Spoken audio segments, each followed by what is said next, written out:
هالو liebe Leute. النهاردة هناخد الجملة الموصولة في حالة الداتيف.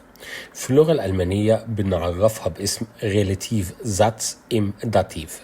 في هذه الحالة بيكون الضمير أو الاسم اللي احنا بنشير إليه في الجملة الموصولة في حالة الداتيف، وممكن يكون المشار إليه مفعول به غير مباشر داتيف في الجملة الرئيسية.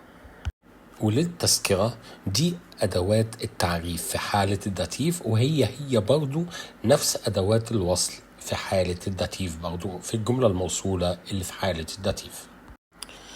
ناخد بعض خصائص الجملة الموصولة في الداتيف. الضمير الموصول لازم يكون مطابق للاسم اللي احنا بنشير إليه في الجملة الرئيسية في الجنس أو في العدد، وممكن بس هياخد حالة الأكوزاتيف أو الداتيف حسب موقعه في الجملة الموصولة.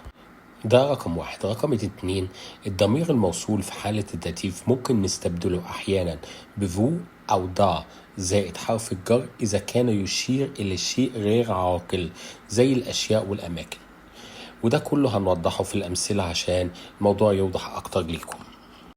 أول بايشبيل معانا في حالة المذكر. الجملة الرئيسية بتاعتنا Ich gebe dem Mann. الجملة اللي هنوصلها ein Buch. هنوصلها ازاي؟ هتبقى dem Mann dem ich eine Buch geben، الرجل الذي أعطيه الكتاب. هنا dem Mann في حالة الداتيف في الجملة الرئيسية، والضمير الموصول dem هو مذكر مفرد في الداتيف. البايشبيل التاني بتاعنا في حالة المؤنث. الجملة الرئيسية بتاعتنا ich helfe. الجملة اللي هنوصلها der Frau. الجملة الموصولة هتكون der Frau der ich helfe، المرأة التي أساعدها. der Frau هنا حالة داتيف، والضمير الموصول der هو المؤنث المفرد في حالة الداتيف. مثالنا دلوقتي في حالة الجمع ich danke، دي الجملة الرئيسية. den Lehrerinnen، المعلمين. الجملة الموصولة لما نوصلها مع بعض den Lehrerinnen denen ich danke، المعلمين الذين أشكرهم. den Lehrerin في حالة الداتيف الجمع، والضمير الموصول denen جمع في الداتيف. البايشبيل التالي بتاعنا هو للمثال للغير العاقل أو زي الأشياء أو الأماكن. الجملة الرئيسية das ist das Haus.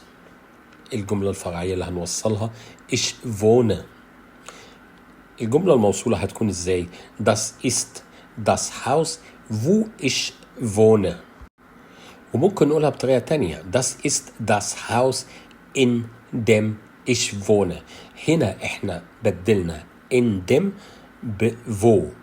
معنى الكلام ان احنا ممكن نستخدم in dem وممكن نبدلها بwo، فممكن نقول das ist das Haus in dem ich wohne، وممكن نقول das ist das Haus wo ich wohne.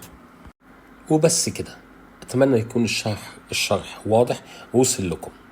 لو عجبك الفيديو دوس لايك وشير الفيديو عشان غيرك يستفيد، ولو ما كنتش اشتركت معنا في القناة اشترك وفعل زر الجرس يوصلك كل جديد احنا بنقدمه. ولو ليك أي سؤال أو أي أسئلة أخرى في أي حاجة ليها علاقة باللغة الألمانية ما تترددش واكتبها لي في الكومنت، وأنا إن شاء الله أرد عليكم. تشوس.